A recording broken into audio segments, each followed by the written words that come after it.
আসসালামু আলাইকুম viewers, welcome back to my channel. আজ আমার অনেক দিনের স্বপ্ন সত্যি করে ফেললাম। অনেক দিনের ইচ্ছে ছিল মাটির হাঁড়িতে আবার মাটির চুলায় রান্না করার জন্য।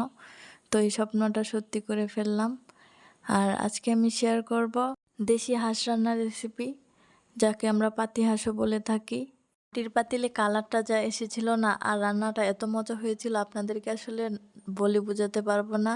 এই রেসিপিটা ফলো করে বাসায় একবার হলেও রান্না করবেন। তাহলে চলুন কথা না বাড়িয়ে মূল রেসিপিতে চলে যাই। দেখতেই পাচ্ছেন ভিউয়ার্স, আমি কিন্তু এখানে একটা হাঁস নিয়েছি আর হাঁসটাকেও খুব ভালো করে ধুয়ে পরিষ্কার করে নিয়েছি। মাংসটা যেহেতু মাটির পাতিলে রান্না করব তাই আমি আর এদিকে মাটির পাতিলটাতে তেল দিয়ে পুরাটা মালিশ করে রেখেছিলাম। দেখতেই পাচ্ছেন ভিউয়ার্স।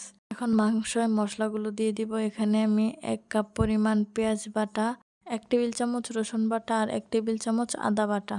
আর ঝালের জন্য দিচ্ছি 3 চামচ পরিমাণ মরিচের গুঁড়া, আপনারা চাইলে এটা কমিয়ে বাড়িয়ে নিতে পারেন। 1 চামচ পরিমাণ ধনিয়া গুঁড়া, 1.5 চামচ পরিমাণ হলুদের গুঁড়া,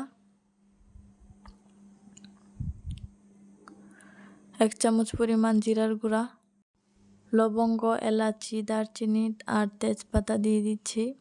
আর দিচ্ছি স্বাদ মতো লবণ।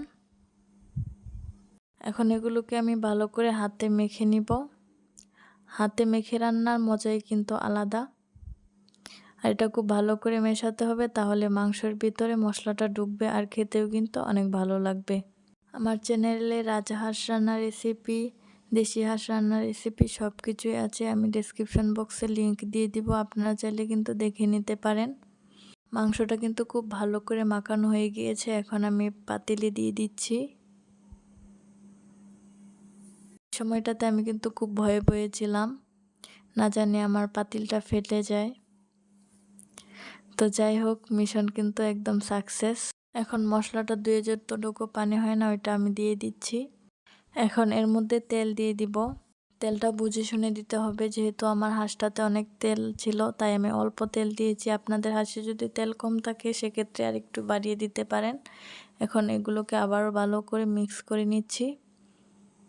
এখন এটাকে ঢাকনা দিয়ে ঢেকে বসিয়ে দিব মাটির চুলায়। আমাদের এই চুলাটা অনেক আগের, এটা মূলত কুরবানির ঈদে মাংস রান্না করার জন্য বানানো হয়েছিল, ব্যবহার করা হয় না।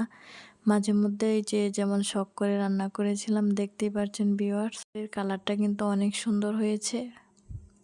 আর খুব অল্প সময়ে কিন্তু জাল উঠে গিয়েছিল।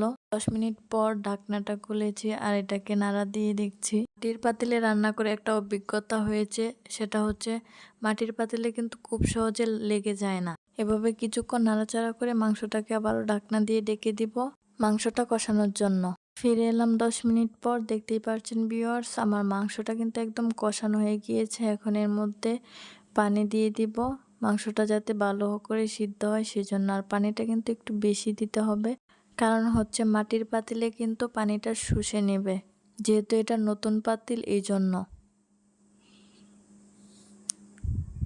এখন এগুলোকে ভালো করে নেড়েচেড়ে মিশিয়ে নিয়ে এর মধ্যে সবচেয়ে ইম্পর্ট্যান্ট পার্ট হচ্ছে রসুন দেওয়া। আমার কাছে হাঁসের মাংস রসুন ছাড়া একদম অপূর্ণ লাগে, আর এই রসুনটা দিতে কিন্তু আমার খুব ভালো লাগে। এখন এগুলোকে নেড়েচেড়ে আবারও ঢাকনা দিয়ে ঢেকে দিব।